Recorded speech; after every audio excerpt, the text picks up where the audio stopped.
Hi, this video covers the fundamentals of building neural networks for classification in PyTorch.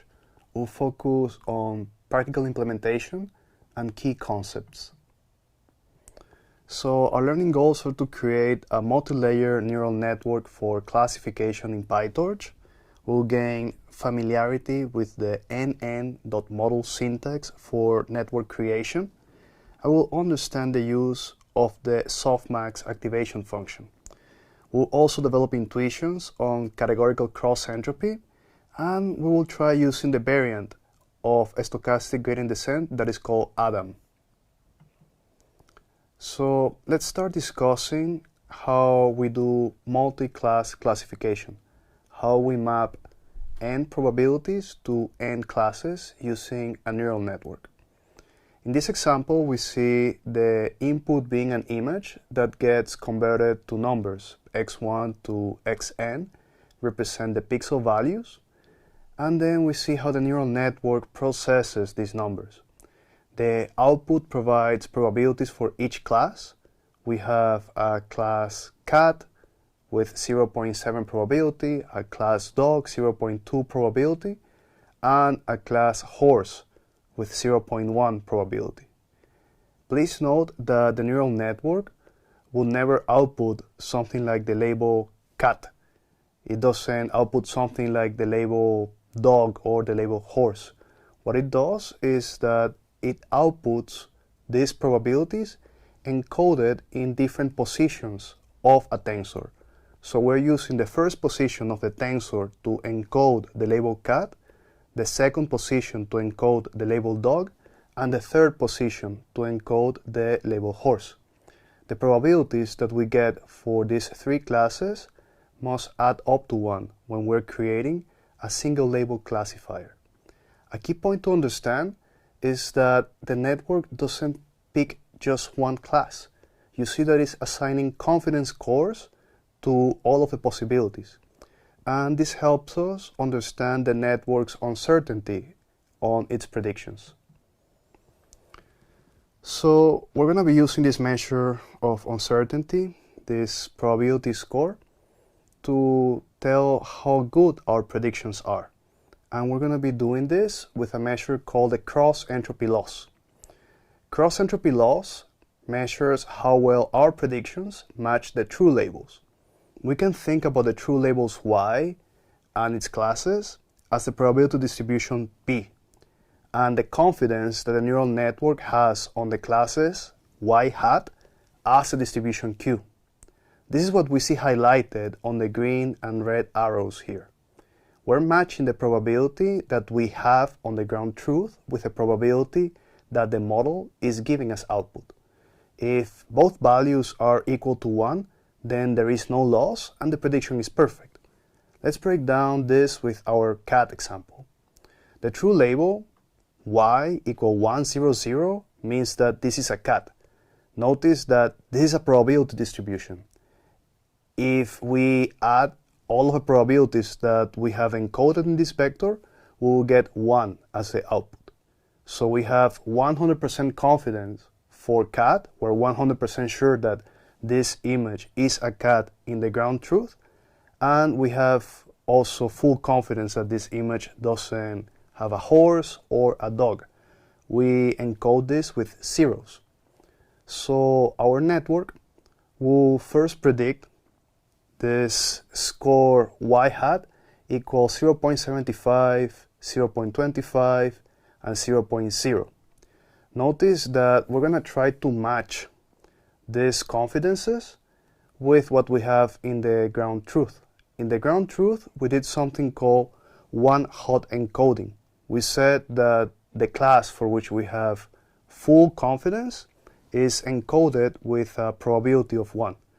This is a very standard way to encode labels for images when we do single label classification, but it's not the only way.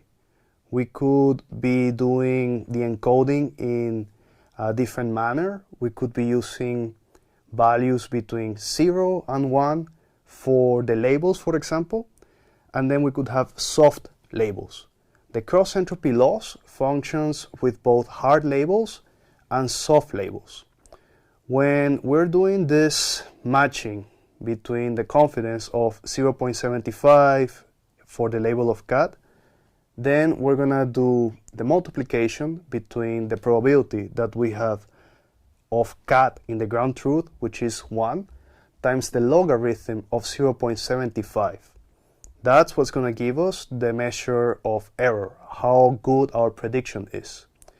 If in the second pass of the evaluation of this after training the network, we see that y hat has a confidence of 0.99 on the label cat, we are doing better. We have seen that the cross-entropy loss is going down.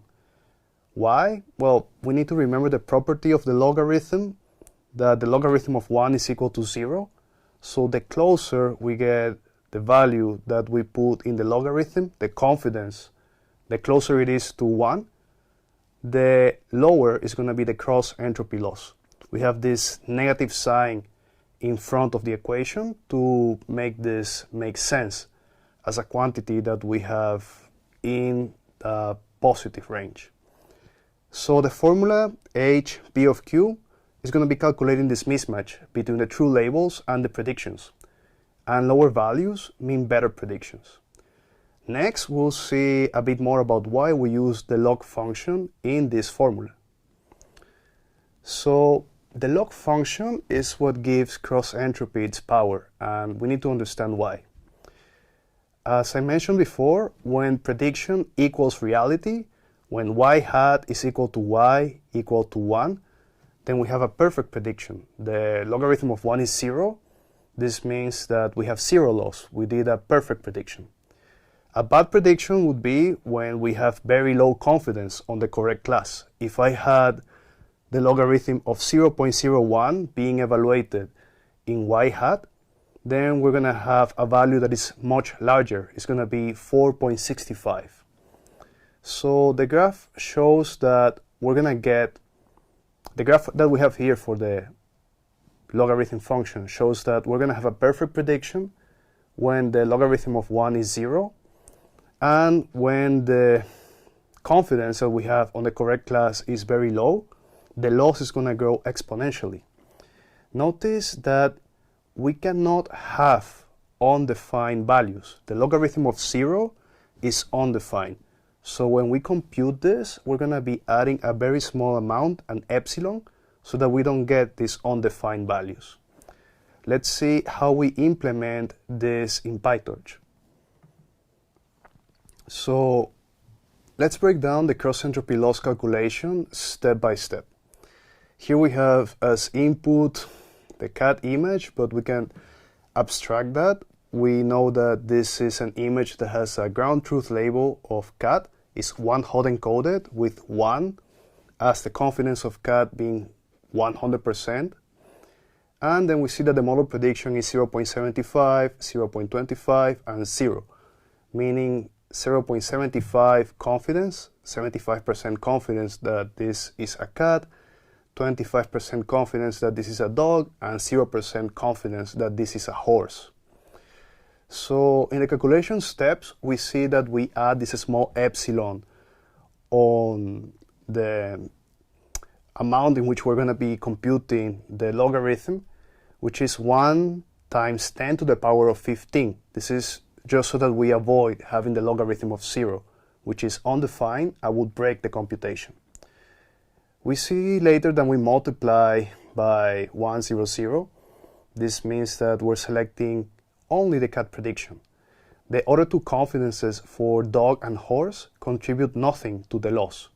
Why they do not contribute to the loss? Because in the true label, they have been encoded as 0 and 0. So anything times 0 is going to be 0. After we do the sum, we get a final loss of 0.287. And we can understand the loss value intuitively. If we had a perfect prediction in which we had 1.0 confidence for cat, like 100% confidence of cat, we will have a loss of 0. If we will have a terrible prediction, meaning no confidence for cat, this will give a loss that is infinite, undefined. So our 0.287 indicates a decent prediction. We're about 75% confident that this image corresponds to a cat. Notice that we're using here a single sample, meaning that this matches the formula with an n equal to 1. We're also using a negative sign in front of torch sum because we want to have the loss as a positive value, and the output of a log function when using inputs between 0 and 1 is negative. Next, we'll see how PyTorch optimizes this further using LogSoftmax. So we're going to have here a minimal network for classification that is going to be used to classify the digits for the MNIST dataset. These are images that have 28 times 28 pixels. They are on grayscale. And we're going to be doing here a neural network using the nn sequential syntax that we covered in previous videos. Notice that we have first a flattening of the input into a one-dimensional vector with 784 elements, 28 times 28. The first linear layer is going to transform these input features. The number of input features, which is 784, matches the number of pixels in the image. And the number of output features determines the size of our hidden layer. This number is arbitrary, but it's common practice to use powers of 2 for computational efficiency in memory addressing of the GPU or CPU. So we can put any amount on the number of hidden units, but we need to be consistent. We need to remember this amount for the next layer, like the output of the first layer is going to become the input for the next layer. We have a call to ReLU, the rectifier linear unit, to add nonlinearity. This allows the network to learn complex patterns. The final layer produces 10 outputs, which is 1 score per digit class. These output scores have a very funny terminology. They're called logits in both PyTorch, JAX, also TensorFlow, and this terminology comes from logistic regression, where logits are simply the raw scores before we do any normalization. These logits are not probabilities, and they should not be confused with a logit function that is logarithm of x divided by 1 minus x. You should not look into the Wikipedia page from logit and be confused by this. This is just a term that we're using in the community, even it's probably not the best. But it's important to be aware of it because it's used over and over in the documentation. So I'm going to be calling the output of the neural network, what comes out of this final layer, as logits throughout the course. Notice also that there is no activation function after the final linear layer. This is a standard practice in PyTorch. Models typically output these raw logits, which are then processed by other functions like softmax for prediction probabilities or LogSoftmax for the computation of the loss. And we're going to see the difference between these two functions.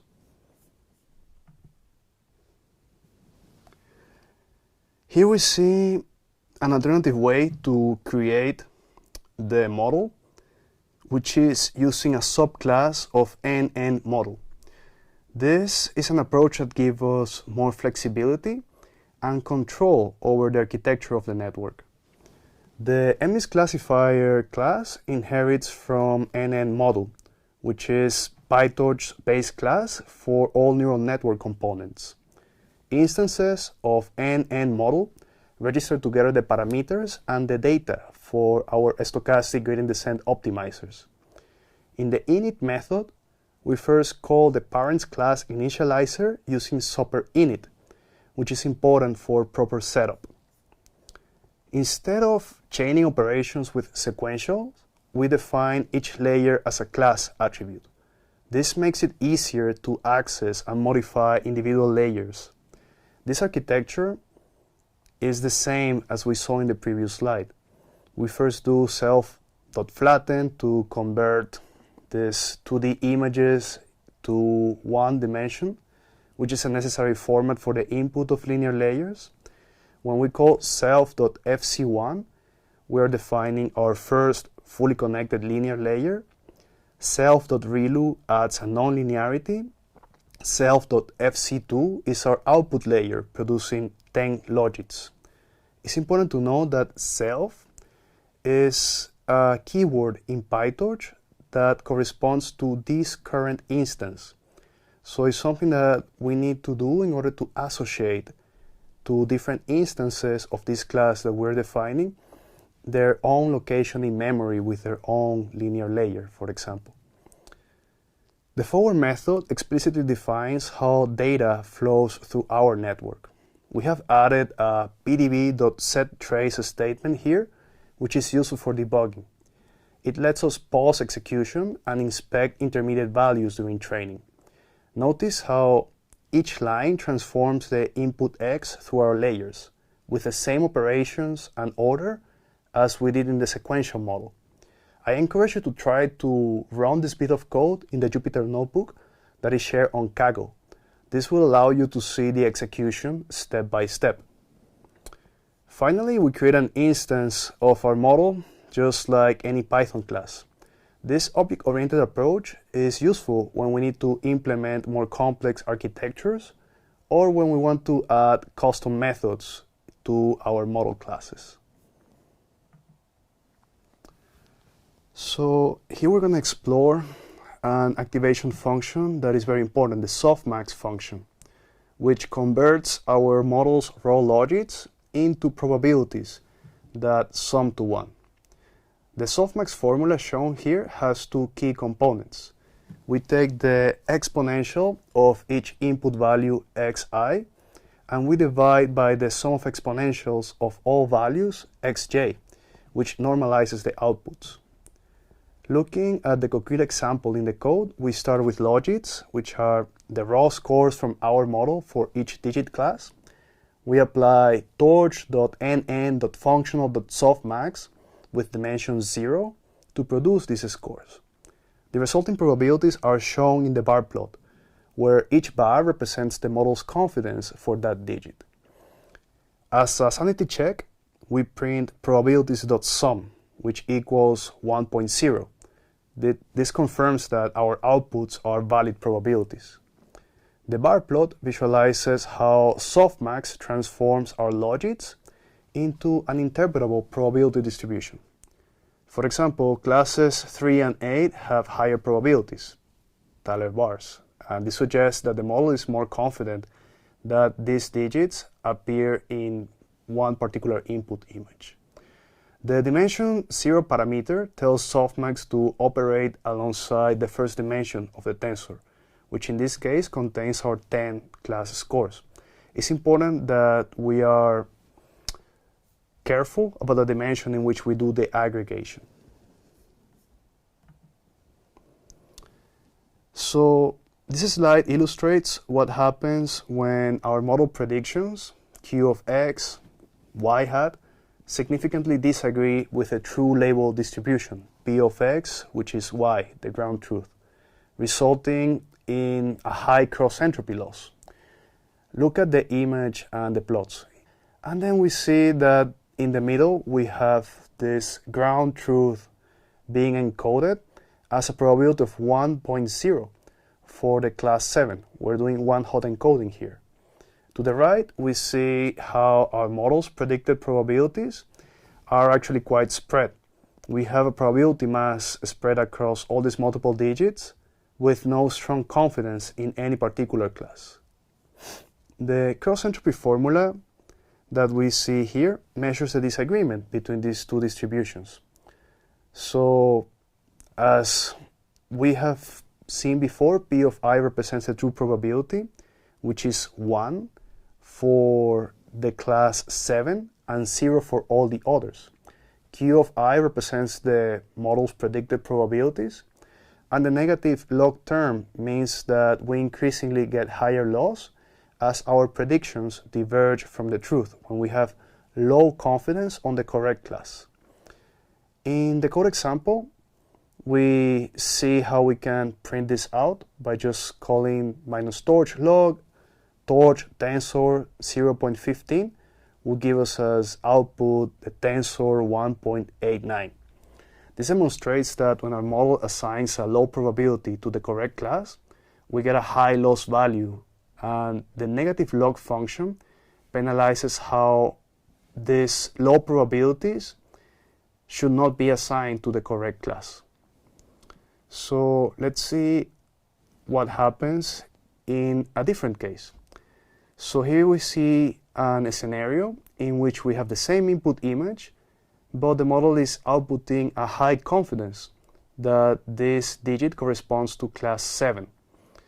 So we see that the cross entropy loss way lower is 0.2357. This is a desirable outcome. We are saying that we have now higher confidence in the correct class, meaning that we have lower loss, and this is exactly what we want. Our loss function is giving us a clear signal that these predictions are much better than in the previous case. The model has learned to recognize the distinctive features of a 7 and assign its probability mass correctly. So here we're going to discuss an important quirk in PyTorch CrossEntropyLoss implementation. So the code here shows 3 key things. Our model is going to output raw logits on normalized scores, and when we want to interpret these scores as probabilities, we explicitly apply softmax. However, when we want to compute the loss, CrossEntropyLoss handles this conversion to probabilities differently. The crucial thing is that CrossEntropyLoss, as we have it defined in PyTorch, uses LogSoftmax internally instead of softmax. So why do we do this? Is because LogSoftmax is more numerically stable. So if we look at the formulas, we see that they are defined differently, and that the output that we have for LogSoftmax is actually not going to be a probability, but a log probability. So we see in practice why our model's forward pass ends with raw logits instead of probabilities. CrossEntropyLoss expects and works best with these unnormalized scores. It's important to not apply softmax before CrossEntropyLoss because it's not only unnecessary, it would also create issues with numerical instability. So this slide demonstrates how we can convert log probabilities back into regular probabilities, which is important for interpreting our model's output. So let's see the code example here. We start with the same logits tensor from before, then we apply LogSoftmax to get log probabilities. When we sum these log probabilities, we get a value that is not 1, it's like -24 something. And this is a negative number because the logs of probabilities are always negative. To get interpretable probabilities, we use torch.exp, and this is the same as doing e to the power of x. After taking the exponential, the sum equals to 1, confirming that we have now valid probabilities. So the graph illustrates why this works. We have the blue curve showing e of x, the green curve showing the natural logarithm, and we see that they are inverse function. Applying one after the other gets you back to where you started, and this is why the exponential of log of p of I is p of I in our equation. This relationship is very important in PyTorch because we often compute and store log probabilities for numerical stability, and when we need to interpret or display the results, we convert them back to regular probabilities using exp. This is something that we maintain as Practice is standard, and you need to remember this. It's important for you to understand the output of the cross-entropy loss formula. It's also important for you to know when to apply softmax to get what are the actual probabilities that you're getting out of a model, and why are we not doing softmax in the cross-entropy loss implementation that we have in PyTorch, but LogSoftmax. And now we'll take this opportunity to explain why neural networks and cross-entropy loss use the natural log, which has a base e. And there are several key reasons. One is the gradient. When we take the derivative of the logarithm of x, we get 1 divided by x. This gives a very clean and computationally efficient gradient. And if we were to use other base in the logarithm, this would put like some extra constants in the derivatives, which we don't really want. If we have clean gradients, we have faster and more stable training. The natural log also connects directly to the exponential function. As we saw, one is the inverse of the other, and softmax uses the exponential function, the e of x function. So these two functions have a very natural pairing in math. In information theory, we use the unit of bits to talk about the entropy, to talk about the uncertainty that we have in a sequence. When we use the base e, we actually are talking about nats. The unit that we use for cross entropy is called nat, and it's a standard to use in calculus and continuous math. So in the machine learning literature, you will often see the use of a natural log referred as log, just as we have done in this slide, and the library is optimized for this case. If you would change the base, then you would just scale the loss by a constant, and there is no practical benefit for using another base in the logarithm. Okay, now let's look at how to implement cross-entropy loss from logits in PyTorch. This function shows a numerically stable way to compute the loss using LogSoftmax and negative log likelihood loss. This is just another fancy name for the same cross-entropy formula that we saw before. And here we see that we have logits being the raw outputs of the model, shape as batch size, number of classes, meaning that if we have a batch size of 32 and 10 classes, then we're going to have as many entries in the logits tensor. Labels is also a tensor which has the true class indices. This has the shape only batch size. We're going to have just one entry per every image that we have in the batch. And for MNIST, these labels are going to be the numbers from 0 to 9, the indices for these classes. So then we're going to have in the implementation two key parts. First, we're going to apply LogSoftmax with dimension 1 in the aggregation to get log probabilities. The dim1 parameter is very important here. It means that we're going to be normalizing across the class dimension, not the batch dimension. Then we're going to be using FNLL loss, which stands for negative log likelihood loss, on these log probabilities.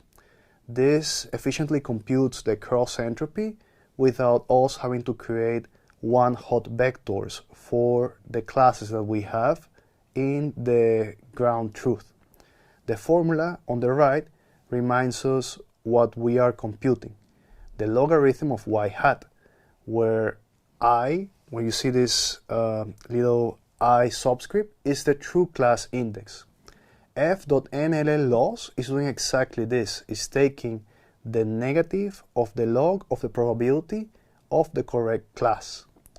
So this implementation is equivalent to nn.CrossEntropyLoss, but this is making the steps explicit.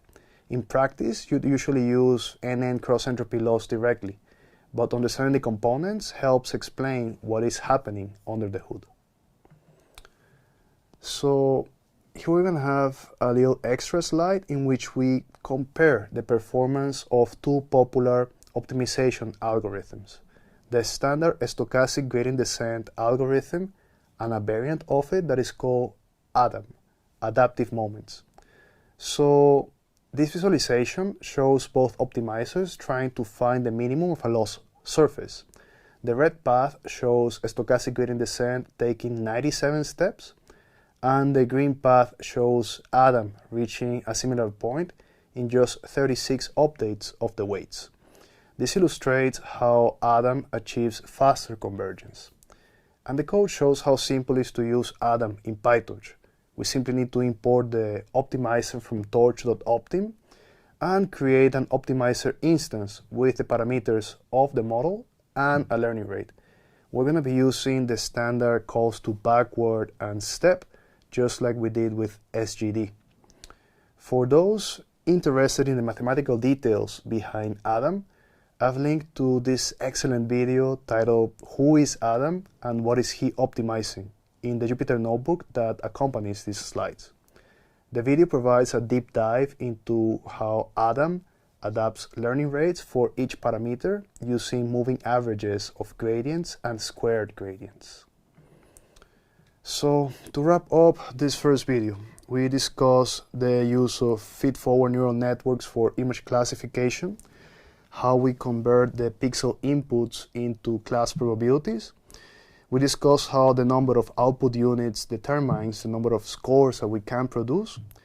And we saw that the ADAM optimizer is a variant of SGD that works well in practice and is very easy to use in PyTorch.